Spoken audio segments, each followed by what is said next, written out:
ولا تشتروا بآیاتی ثمنا قلیلا، اور نہ لو میری آیتوں کے بدلے میں پیسے تھوڑے۔ قلیلاً کی قید لگا کے اللہ بتانا چاہتے ہیں ساری دنیا کی دولت بھی میری آیتوں کے بدلے میں ثمناً قلیلا ہے۔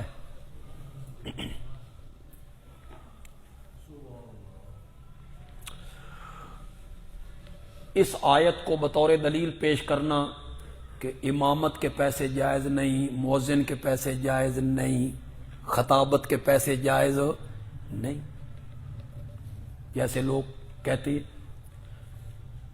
تینوں ائمہ تو اس کو جائز قرار دیتے ہیں، امام شافعی، امام مالک، امام احمد۔ امام ابو حنیفہ اس کے جواز کے قائل نہیں، لیکن متاخرین حنفی جو ہیں وہ بھی اس کے جواز کے کیا ہیں؟ قائل۔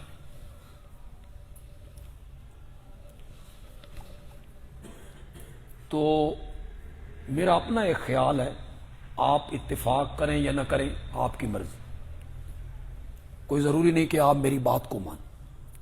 یہ جو ہمارے کئی علماء بڑا بڑھ چڑھ کے کہتے ہیں بے تراویح میں جو قرآن سنا رہا ہے اس نو پیسے نہیں دینے چاہیے، خدمت نہیں کرنی چاہیے، یہ بدلہ ہو جاتا ہے، یہ غلط ہے۔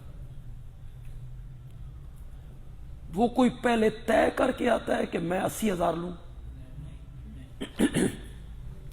ایک قاری صاحب ہیں، بہت اچھا پڑھتے ہیں، بہت خوبصورت پڑھتے، ایک مسجد والے کہتے ہیں ہمارے پاس آ جاؤ، دوسری مسجد والے کہتے ہیں ہمارے پاس آ جاؤ، وہ کہتا ہے میں ₹1,00,000 لینا تا آنا۔ اب غلط ہو گیا، اب کیا ہو گیا؟ غلط ہو گیا۔ اب جو ایک طالب علم سنا رہا ہے کسی مسجد میں،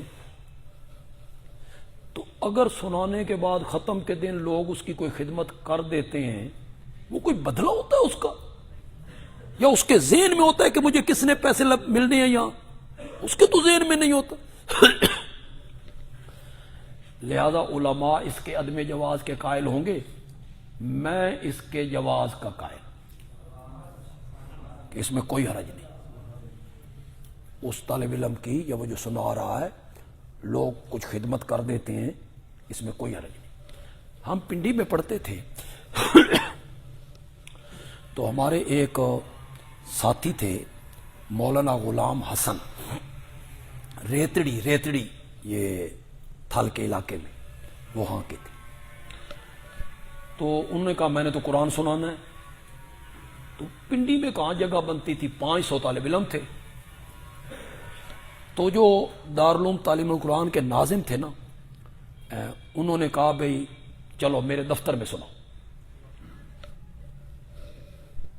تو دفتر میں وہ قرآن سنانے لگ گئے، ہم 4-5 طالب علم ان کے پیچھے تراویح پڑھنے لگ گئے۔ حضرت شیخ تراویح کا خلاصہ بیان کرتے تھے ہر 4 تراویح کے بعد، اس میں تقریباً 2.5 گھنٹے صرف ہوتے، کبھی 3 گھنٹے بھی ہو جاتے، کبھی کبھی وہ پون گھنٹہ بیان کرتے، تو وہ خلاصہ بیان کرتے۔ خلاصہ ہم وہاں سنتے، تراویح ہم یہاں پر۔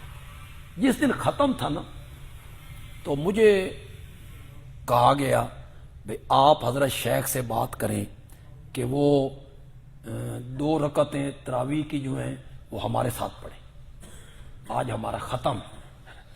میں نے گزارش کی، فرمایا ہاں میں وہاں بیان کر کے آ جاؤں گا۔ وہ بیان کر کے آ گئے۔ یہ بات ہے سن 1973 کی۔